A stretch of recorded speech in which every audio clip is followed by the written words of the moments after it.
It's a beach town where home prices drop the closer you get to the ocean. Waves can change the landscape in an afternoon. Vacant houses cling to collapsing streets as the ocean closes in. Year after year, more homes would fall in the water. Everybody had given up. There were people who had lost more than one house. Something had to be done. What if there's a way to reverse the cycle? What if there's a way to save Washaway Beach?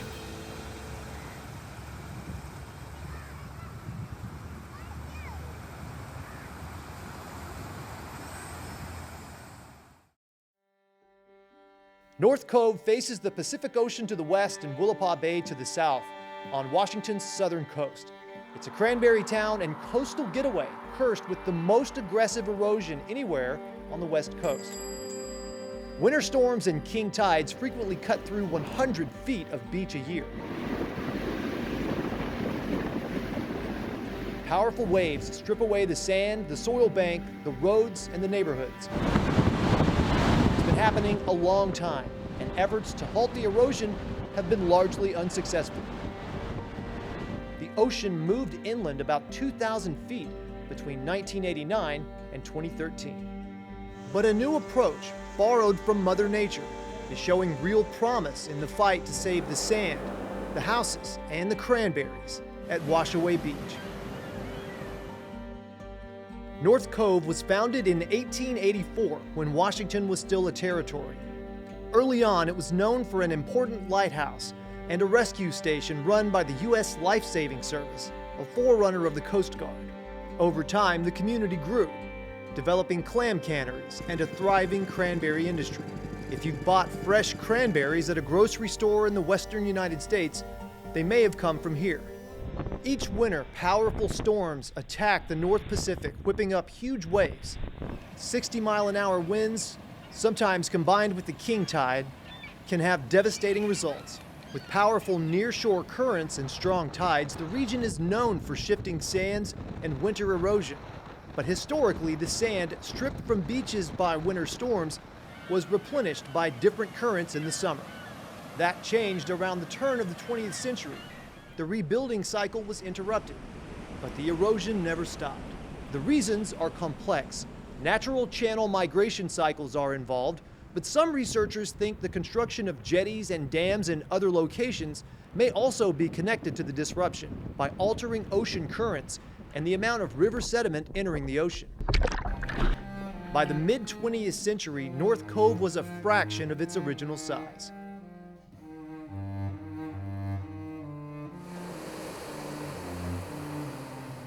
It's about 2 miles out there. You can kind of see darker water off in the distance, almost near the horizon. That's about where the shoreline would have been just 100 years ago, and it's been just marching this way ever since. Only very old maps show Cape Shoalwater, the large sand spit which once curled miles out to sea at North Cove.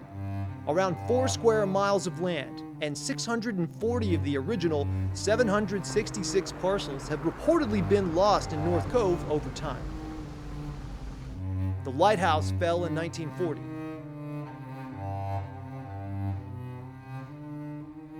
The hotel, the school, the post office, and the houses were all swept away. The only remnant of the original town is a cemetery which was relocated further inland. Everything else fell into the sea.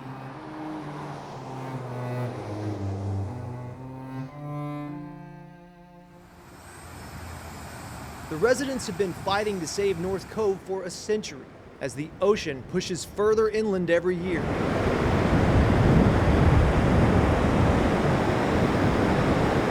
In the 1960s, desperate locals built a jetty out of junk cars cabled together, but Mother Nature won the battle. A lone beachfront house that survived intact is surrounded by an extensive wall of boulders on 3 sides. Much of the neighborhood to the north has disappeared. Many people abandoned their houses and their hopes of saving them at Washaway Beach. When we got here in 2000, no, everybody had given up. Around 150 homes have reportedly been destroyed by the waves since the 1950s. The Harris family lost their first house in North Cove to beach erosion. Now they're fighting to protect their second one. We could walk the length of a football field, and we were at the waves of the beach. And then in the summer of 2007, we really noticed the beach was changing. It was coming in. There was a drop off, and we were losing a lot of sand. And we knew the end was near. We had a good 10 to 14 feet drop off in front of our house, and it fell in the ocean. Christmas 2010, what a nice Christmas present. The beach was eroding so fast at that time. Within a couple weeks, the beach had it broken it all up, spread it all up and down the beach.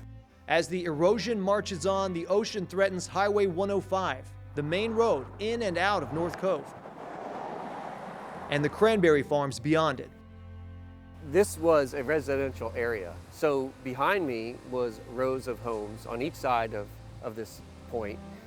There was rows of homes on each side, and those were backyards and front yards just 20 years ago. This street had houses going out probably half a mile at least. There were people who had lost more than one house, and they just felt like this beach, it's a part of who I am. And each time when their home would go, it would be, well, there isn't any other place I want to be. So it was pretty sad, pretty angry.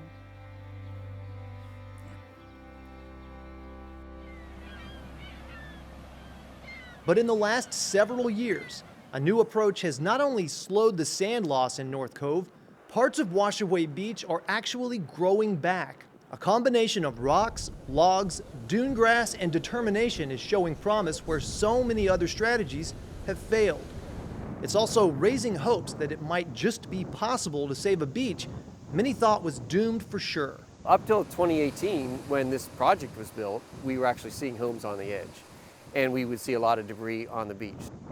North Cove looked like an unlikely candidate for a comeback beach. Erosion is just too extreme. According to George Kaminsky, senior coastal engineer for the Washington State Department of Ecology. So this used to be the state highway, heading out this way toward the ocean. It was out there a couple of miles, way out there, and it's been eroding back over the last century. And so we're at a point here where we've stabilized the shoreline using some rocks now. But this is the first time in over a century that it's sort of stabilized. It was eroding almost like 100 feet a year on average, all along the shoreline that you're seeing behind me. I think it surprised everyone that it would actually stabilize as quickly as it did. Kaminsky is standing on the feeder bluff, which is part of the new strategy to combat coastal erosion. It's called a dynamic revetment, and it's built out of loose rocks, which can move and shift when absorbing the force of waves.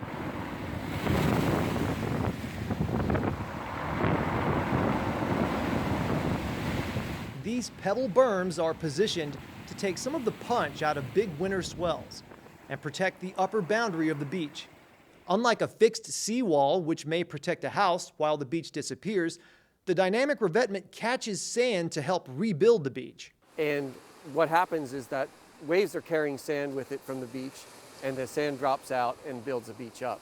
It's very different than conventional engineering. Conventional engineering in the coastal world is building walls, or what we call revetments, that are large rock, either a sloped wall or a vertical wall.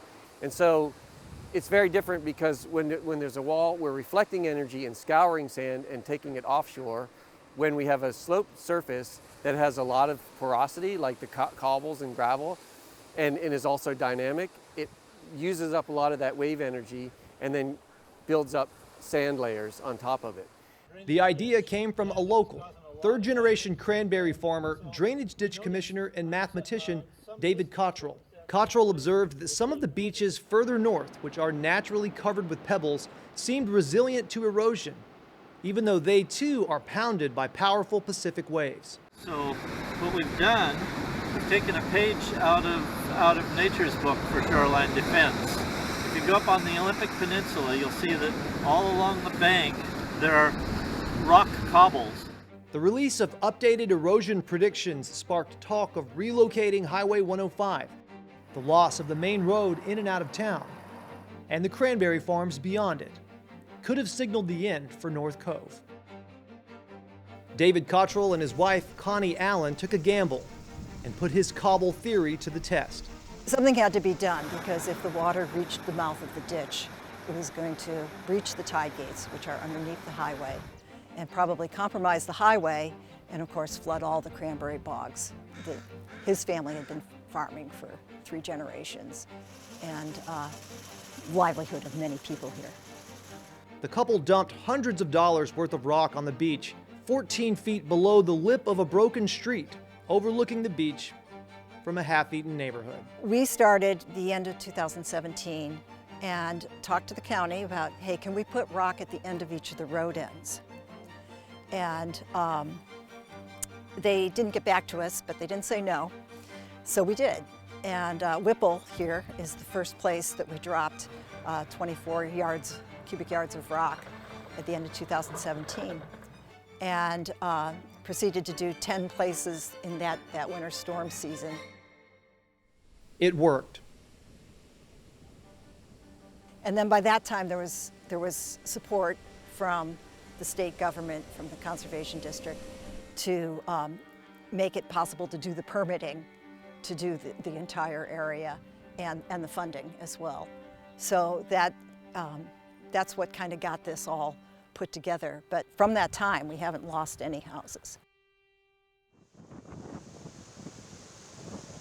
With key support from former Shoalwater Bay Tribe Chairwoman Charlene Nelson, the group secured enough funding to turn the dynamic revetment rock pile into a fortification, protecting a mile of beach. After just a few years, the sand is level with the street. As you can see, it's completely covered now. We can find a rock or so to say where it is, but it's about 50 feet out there. What we found is that 100 feet a year that was being lost was being lost because of a typical winter storm event. So with this cobble, what we found is that we were able to take the energy out of that annual storm event and successfully stabilize the shoreline. But we never really knew that it could be that successful. When we got here in 2000, no, everybody had given up. And in 2016, we met Cranberry Dave Cottrell, and said, I've got an idea, maybe we can save your beach house. Maybe it won't fall in if you help us out, the cranberry growers. And here we are today, we're still here. On the beach today, you can still spot rebar, concrete, and other reminders of the homes that were lost. Wells, there's still some wells, running water coming out, where groundwater, but it was littered with debris. And now that material has been taken out, and we've stabilized it, and sand has covered, any of that material now. And it's a nice, healthy beach that people enjoy. The success of the project at North Cove is now receiving international attention. According to Kaminsky, the technique could potentially help similar beaches all over the world hold back erosion. Dynamic revetment is less expensive to implement than many other types of erosion control, and less prone to make the situation worse in areas without it. By saying, well, okay, this is a huge project, let's do what we can. Let's take one step. And it gradually built. And along with that, the powers that be could see the momentum from the community and inspired to go ahead and help us. The Conservation District was amazing as far as pulling money and resources and helping with the permitting and getting this going. In 2024, North Cove, the beach town long known for having the worst erosion, was named one of the best recovered beaches in the country by the American Shore and Beach Preservation Association. For Connie, it's a bittersweet victory because her husband didn't get to see it. David Cottrell was killed in a bicycle accident in 2023. There are now benches dedicated to his memory in North Cove, where the rock berms he fought for are slowly rebuilding the beach he loved. No, I don't think anybody else could have quite pulled it together. He had that wonderful blend of being family entrenched here, being a cranberry farmer and having a connection with the land. And I don't know of another person that has compassion for the community and the skills to have pulled this off. North Cove's not out of the woods, but at least it's got a fighting chance. North Cove would be completely gone if we had not come together as a community and done what we've done. He would say little sound bites that all of us remember. One of my favorite ones is, you can do something or you can do nothing, and if you do nothing, you get nothing.